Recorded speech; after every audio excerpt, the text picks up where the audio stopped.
যে বিকেল থেকেই একটা মানে প্রশাসন বেরোচ্ছে বিভিন্ন জায়গা থেকে বিভিন্ন রকম ভাবে, এবং যেখানে যেমন মানুষ মধ্যে মিলিত হয়েছে, কোথাও কম কোথাও বেশি, কিন্তু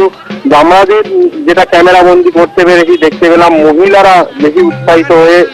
সিঁদুর খেলা এবং তারা প্রশাসনও অংশগ্রহণ করেছে। দেখা গেছে যে যে সমস্ত বাড়ির মহিলারা সারা বছর বিভিন্ন কাজে যারা বাড়িতে থাকে, তারা কিন্তু এই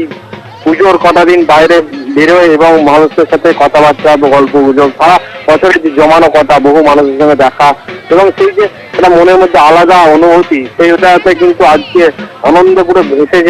দেখতে পাওয়া গেল। কারণ আজকে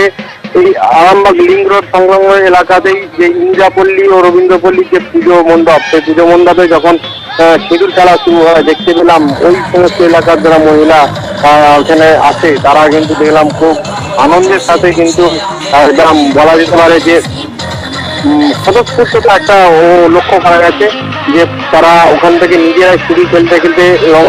নৃত্য করতে করতে প্রশাসনে ঠাকুর নিয়ে মানে বিসর্জন ঠাকুর নিয়ে বিসর্জনে দেওয়ার জন্য নিরঞ্জনের পথে আগায়। এবং